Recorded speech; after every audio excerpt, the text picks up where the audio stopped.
O estudo de hoje começa a partir da seguinte reflexão: se existe uma decisão a ser tomada, é melhor seguir adiante e tomá-la, porque não há como prever as consequências dela.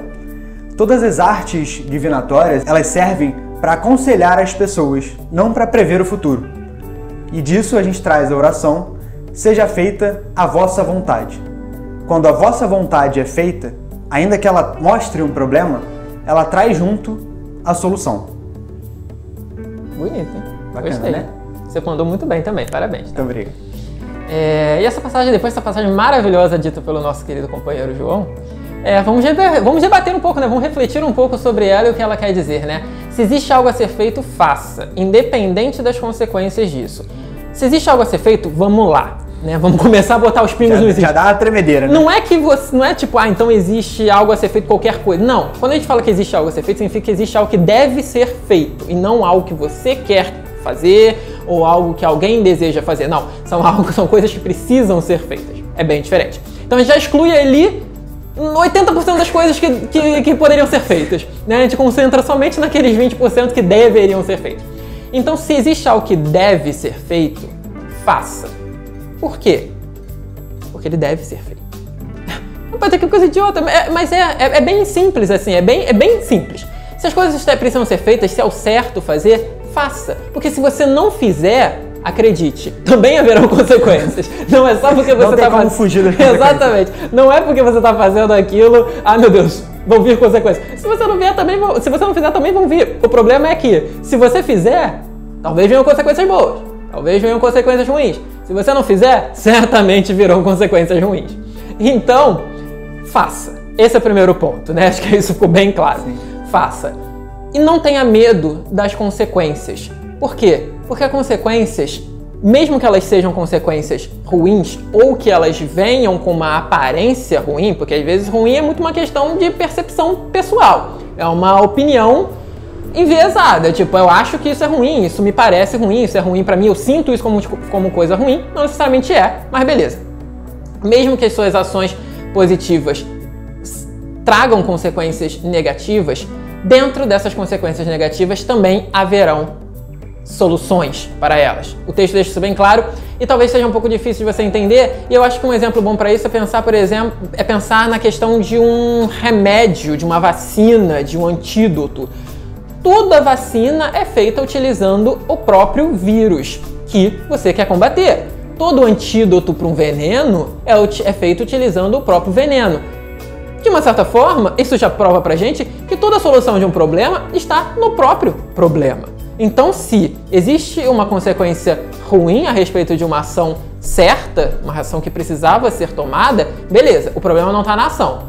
A ação precisava ser feita. É diferente de uma ação que eu fiz que não deveria ser feita. Aí eu posso refletir, caraca, que eu posso, será que eu fiz certo? Será que eu posso mudar? Mas não, cheguei à conclusão, era isso, ponto, beleza, não tem nada ali na ação que deveria ter sido feito de forma diferente, então a ação a gente deixa de lado, agora a gente lida apenas com as consequências delas. E a gente entende que dentro daquela consequência está o germe para a solução dela. Então nenhum problema vai vir apenas com um problema, ele sempre vai vir com a solução. Isso não significa que a solução vai estar em neon, isso não significa que você não precisa de fazer um esforço para poder extrair aquela solução. Mas você entenda, a solução está sempre presente na situação. Basta apenas que a gente tenha um pouquinho mais de atenção para poder enxergar. E isso é muito interessante, ilustrando um pouco mais o que o Patrick trouxe. A gente fala aqui no canal que a gente deve fazer o que é certo pelo que é certo e ponto. O texto ainda te dá uma dica, falando que, olha, faz o que é certo porque não necessariamente vai dar errado. Mas ainda que as consequências sejam muito incômodas, talvez até mais incômodas do que você pensou, é importante que a gente aceite isso com uma certa leveza. Não é para você não ficar triste, não é para você não ficar com raiva ou incomodado, mas é para você entender que a partir daquele registro incômodo, ruim, ou pelo menos ruim na nossa perspectiva, nós teremos muito mais força, muito mais embasamento para tomar a decisão correta da próxima vez, sem fazer o que é errado antes. Aquele aprendizado fica muito registrado dentro de nós. E aí nós entendemos que, primeiro, a nossa trajetória terá inúmeros erros, e isso faz parte da vida. Segundo, nós mostramos para as pessoas ou para as coisas que estão envolvidas naquela situação que nós admitimos aquele erro, que nós podemos errar e que, portanto, elas também podem, e que a partir daquilo, se nós estamos colocando de fato a nossa energia no que deve ser feito para construir algo novo, nós vamos passar menos tempo sofrendo e mais tempo construindo e colhendo coisas boas daquela nossa reflexão. Então, no fim das contas, ter medo do que é ruim, embora seja super aceitável e normal, vai nos atrasar nesse processo de construir e de sentir coisas boas, de receber coisas boas. Então fica aqui um incentivo. Busque aquilo que é correto. Porque dá certo, porque é bom, porque traz coisas legais? Sim. Mas antes de tudo, porque é correto. Um exemplo talvez também bem prático para você visualizar é educar uma criança, né? Crianças vão fazer manha, porque faz parte da natureza delas. Toda criança vai fazer manha. Algumas crianças crescidas também. Mas toda criança vai fazer manha.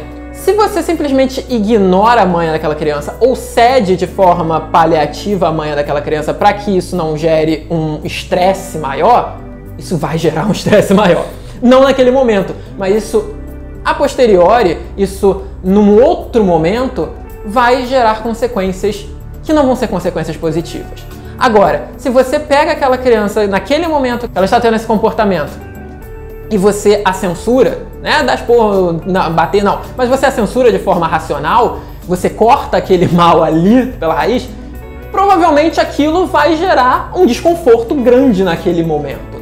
Mas você está fazendo o que é certo. Você está agindo no momento que é preciso agir e você está agindo da forma correta. Mesmo que aquilo ali gere uma consequência chata, que estrague às vezes aquele momento onde você estava, mesmo assim, aquilo tem, além de ser o certo a fazer, aquilo tem a potencialidade enorme de gerar muitas benesses no momento posterior. Então entendam, fazer o que é certo não é garantia de que não haverão problemas, mas fazer o que é certo é sim garantia de que frutos positivos derivarão daquela ação, mesmo que eles também venham acompanhados de coisas não tão agradáveis assim. E quando a gente fala quando a gente dá esse exemplo sobre cuidar de criança, criar criança é uma coisa muito difícil, né? Então a gente precisa fazer alguns adendos. Quando a gente vai educar a criança, quando ela está fazendo uma manha, uma pirraça, é importante que a gente legitime aquilo que ela está sentindo, que a gente mostre para ela que nós entendemos, que nós compreendemos, que tudo bem, faz parte da existência dela agir daquela forma, mas que nós, por entendermos um pouquinho mais do que ela, vamos explicar porque aquilo não é legal, porque aquilo não é bom e por isso ela não pode continuar agindo daquela forma. Nós vamos olhar para ela como um indivíduo que tem desejos, que tem frustrações e que merece ser reconhecido independente do tamanho. E assim a gente vai educar e assim a gente vai mostrar qual é o melhor caminho naquele momento para aquela criança. E até a próxima. Tchau, tchau.